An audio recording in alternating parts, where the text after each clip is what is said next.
Hi hello every one. இன்றைக்கி நம்ம பச்சை சுண்டைக்காயை வச்சு கசப்பே தெரியாமல் ஒரு டேஸ்டியான குழம்பு எப்படி ரெடி பண்ணலாம் அப்படிங்கிறத நம்ம பார்க்க போகிறோம். இந்த சுண்டைக்காயோட பெனிஃபிட்ஸை தெரிஞ்சவங்க யாருமே அதை யூஸ் பண்ணாமல் இருக்கவே மாட்டாங்க. அவ்வளோ ரொம்ப பெனிஃபிஷியலான ஒரு காய்னா அது சுண்டைக்காய் தான். இவ்வளோ சின்ன சைஸ் காயில் இவ்வளோ நன்மைகளா அப்படிங்கிற அளவுக்கு அவ்வளோ நன்மைகள் இதில் கொட்டி கிடக்குங்க. இது நம்ம உடம்புல இருக்க கொழுப்பு சத்தை குறைக்கிறதுக்கு, அதுக்கப்புறம் அனீமியா ப்ராப்ளம் சரி பண்ணுறதுக்கு எல்லாத்துக்குமே இது ரொம்ப உதவியாக இருக்க ஒரு காயின்னு சொல்லலாம். இது அடிக்கடி நம்ம சாப்பாட்டில் சேர்த்து நம்ம சாப்பிடணும். இப்போ இந்த சுண்டைக்காய் குழம்பு மசாலா ஒன்று ரெடி பண்ணிக்க போகிறோம். அதுக்கு ஒரு 10லேருந்து ஒரு 15 சின்ன வெங்காயம், ஒரு சின்ன பீஸ் இஞ்சி நிறைய வைக்கக்கூடாது, ரொம்ப சின்ன பீஸாக தான் இருக்கணும். இது கூட ஒரு கைப்பிடி அளவுக்கு கருவேப்பிலை, இதுக்கப்புறமா ஒரு அரை டீஸ்பூன் அளவுக்கு சோம்பு இதையும் ஆட் பண்ணிவிட்டு, ஒரு அரை தக்காளி, நம்ம குழம்புக்கு ஒரு தக்காளி எடுத்துக்கிறோம், அதை ஹாஃப் அரைச்சிட்டு ஹாஃப் வதக்கிறப்ப சேர்த்துக்கலாம். இது லைட்டாக ஒரு கோஸ் பேஸ்ட் மாதிரி அரைச்சி எடுத்துகிட்டு வந்துடணும். இது ரொம்ப ஃபைன் பேஸ்ட்டாக அரைக்கணும்னு இல்லை, இதில் இந்த சின்ன வெங்காயம் இருக்கிறதுனால லைட்டாக இதை கோஸ் மாதிரி அரைச்சாலே போதும். ஸோ இந்த மாதிரி கோஸ் பேஸ்ட்டாக அரைச்சி எடுத்துகிட்டு வந்திருக்கேன். இப்போ ஃபைனலாக ஒரு கைப்பிடி அளவுக்கு கொத்தமல்லி இதையும் ஆட் பண்ணி இதையும் ஒரு கோஸ் பேஸ்ட்டாக அரைச்சி நம்ம ரெடி பண்ணி எடுத்துக்கலாம். இந்த மசாலாவில் இந்த கொத்தமல்லியோட ஃப்ளேவர் நம்ம அந்த கசப்பு தன்மையை நல்லா தெரியாமல் இருக்கும் கண்டிப்பாக நம்மளோட குழம்புல. ஸோ இந்த மாதிரி அரைச்சி நான் ஒரு கோஸ் பேஸ்ட்டாக இது ரெடி பண்ணியிருக்கேன். இப்போ ஒரு சட்டி வச்சுருக்கேன் குழம்பு தாளிக்கிறதுக்கு. இன்றைக்கி நான் நல்லெண்ணெய் தான் ஆட் பண்ணிக்கிறேன். புளிக்குழம்பு எல்லாத்துக்குமே நல்லெண்ணெய் தானே ரொம்ப நல்லது. ஸோ அதை ஆட் பண்ணிக்கிறேன். புளி ஒரு நெல்லிக்காய் சைஸ் அளவு புளி எடுத்து நம்ம ஒரு கிளாஸ் தண்ணியில் ஊற வச்சுருக்கேன். இங்கே எண்ணெய் நல்லா கொதிச்சிட்ருக்கு. எண்ணெய் கொதிக்கவும் ஒரு 1/2 டீஸ்பூன் கடுகு தாளிச்சிக்கலாம்.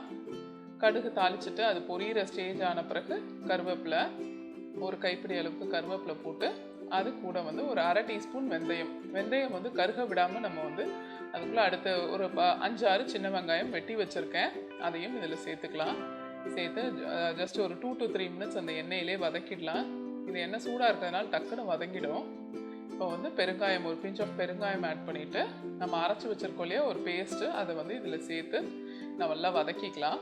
இது வதங்குற டைம் கொஞ்சம் நிறையவே கொடுக்கணுங்க. நல்லா அந்த பேஸ்ட்டோட பச்சை ஸ்மெல் எல்லாம் போகணும். ஏன்னா எல்லாமே நம்ம பச்சையாக தான் அரைச்சிருக்கோம். ஸோ அதோட பச்சை ஸ்மெல்லாம் நல்லா போய் அந்த எண்ணெய் நல்லா பிரிஞ்சு வர்ற அளவுக்கு நம்ம வதக்கிக்கணும். இப்போ இந்த வதங்குற டைமில் நம்ம எடுத்து வச்சுருக்கோம் இல்லையா சுண்டைக்காய், அதை 1-2 போட்டு நம்ம லைட்டாக அரைச்சிக்கலாம். இது ரொம்ப ஃபைன் பேஸ்ட்டாக அரைச்சிடக்கூடாதுங்க, அது ரொம்ப இம்பார்ட்டண்ட். இதில் ரொம்ப ஃபைனாக அரைச்சிட்டிங்கன்னா கசப்பு ரொம்ப ஜாஸ்தியாக தெரியும் நம்ம குழம்புல. லைட்டாக ஒரே ஒரு சுற்று விட்டாலே போதும் மிக்சியில். இந்தளவு கோஸாக இருந்தாலே போதும். 1-2 அரையாமல் இருந்தால் கூட ஒன்றுமே பிரச்சனை இல்லை. ஸோ இந்த மாதிரி ஒரு கோஸ் பேஸ்ட்டாக நம்ம சுண்டைக்காயை வதக்கி எடுத்து வச்சுக்கலாம். இப்போ நம்ம இந்த பேஸ்ட்டை போட்டு வதக்குறோம் இல்லையா, இதிலே அந்த கசப்பு தெரியாத அளவுக்கு நம்ம நல்லா அந்த கொத்தமல்லியோட ஃப்ளேவர், கருவேப்பிலையோட ஃப்ளேவர் எல்லாமே கசப்பை ரொம்பவே கட்டுப்படுத்தி காட்டும். ஸோ இது நல்லா வதங்கட்டும். இது ஒரு 5 to 7 மினிட்ஸ் நல்லா அந்த எண்ணெய் தெளிகிற அளவுக்கு வதங்கினதுக்கப்புறமா இப்போ நான் சுண்டைக்காய் ஆட் பண்ணியிருக்கேன். பார்த்தீங்களா, இதில் கூட நிறைய சுண்டைக்காய் 1-2 அரையாமல் கூட இருக்குது. ஸோ இந்த மாதிரி இருந்தாலே போதும், ரொம்ப ஃபைன் பேஸ்ட்டாக அரைச்சிடக்கூடாது.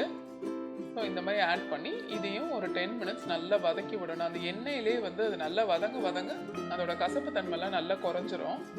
ஸோ இந்தளவு பார்த்தீங்கன்னா நல்லா எண்ணெய் பிரிஞ்சு வருது. பார்த்தீங்களா, நம்ம ரொம்ப கம்மியாக தான் ஆட் பண்ணியிருக்கோம், ஒரு புளிக்கரண்டி கூட ஆட் பண்ணலை எண்ணெய். ஆனால் இவ்வளோ எண்ணெய் பிரிஞ்சு வந்திருக்கு பார்த்தீங்களா. ஸோ இந்த மாதிரி நல்லா எண்ணெய் தெளிய நம்ம வதக்கிக்கணும். அது ரொம்ப இம்பார்ட்டண்ட் இந்த குழம்புல. நம்ம அவசரப்பட்டு ஒன்று ஆட் பண்ணிட்டோம்னா குழம்பு கண்டிப்பாக கசக்கும். ஸோ இந்த மாதிரி நல்லா இதெல்லாம் வதங்கினதுக்கப்புறமா நம்ம தக்காளி, மீதி 6 தக்காளி எடுத்து வச்சுருக்கோம் இல்லையா, அதை இப்போது ஆட் பண்ணி வதக்கிக்கலாம். அந்த தக்காளியும் நல்லா வதங்கட்டும். இந்த சுண்டைக்காவோட பெனிஃபிட்ஸ் அப்படின்னு பார்த்தீங்கன்னா இது அனீமியா, அல்சர் இதுக்கெலாம் ரொம்ப பெனிஃபிட் இது. இப்போ இதுக்கு குழம்பு மிளகாத்தூள் 2 டீஸ்பூனும் சாதாரண மிளகாத்தூள் இருக்கு இல்லையா, அதில் 1 டீஸ்பூனும் ஆட் பண்ணி நல்லா வதக்கிக்கலாம். அதுவும் இந்த இதோட சேர்ந்து மிக்சரோட சேர்ந்து நல்லா வதங்கட்டும். இது நம்ம ரத்தத்தில் உள்ள ஒயிட் பிளட் செல்ஸை இன்க்ரீஸ் பண்ணுது. நம்ம உடம்புல இருக்க நோய் எதிர்ப்பு சக்தியை இன்க்ரீஸ் பண்ணி நிறைய இதில் இருக்க அயன் கண்டென்ட் அவ்வளோ நிறையா இருக்குது. வேறு எந்த இதுலேயும் இல்லாத அளவுக்கு இதில் அயன் கண்டென்ட் ரொம்ப ஜாஸ்தியாக இருக்குது. வாரம் ஒரு நாள் கண்டிப்பாக நம்மளை உணவில் சேர்த்துக்கணும். இதை இப்போது ஊற வச்சிருக்க புளி தண்ணி நல்லா வதங்கினதுக்கப்புறமா ஒரு 10 மினிட்ஸ் நல்லா வதங்கினதுக்கப்புறமா நம்ம கரைச்சி வச்சிருக்க புளி தண்ணியும் எவ்வளோ தேவையோ நம்ம குழம்புக்கு என்ன கன்சிஸ்டன்சி வேணுமோ அந்த அளவுக்கு நம்ம வந்து தண்ணி ஆட் பண்ணிக்கலாம். ரொம்ப தண்ணியாக இருக்கக்கூடாது, ஓரளவு செமி சாலிட் கன்சிஸ்டன்சியில் தான் இருக்கும் இது. தண்ணி ஆட் பண்ணிவிட்டு இப்போ தேவையான அளவு உப்பு, இந்த குழம்புக்கு தேவையான அளவு உப்பு ஆட் பண்ணிக்கலாம். இந்த சுண்டைக்காயை நம்ம ரெகுலராக எடுத்துகிட்டு வந்தோம்னா நம்ம நரம்பு மண்டலங்கிறதுக்கெலாம் ரொம்ப நல்லது. இது எலும்பு பலப்படுறதுக்கு வந்து இந்த சுண்டைக்காயை கண்டிப்பாக வந்து நம்ம எடுத்துக்கணும். இவ்வளோ சின்ன காயில் இவ்வளோ பெனிஃபிட்ஸா அப்படிங்கிற அளவுக்கு அந்த அளவு நிறைய சத்துக்கள் இருக்குது இதில். பார்த்தீங்களா, நல்ல எண்ணெய் பிரிஞ்சு வந்திருக்கு பார்த்தீங்களா.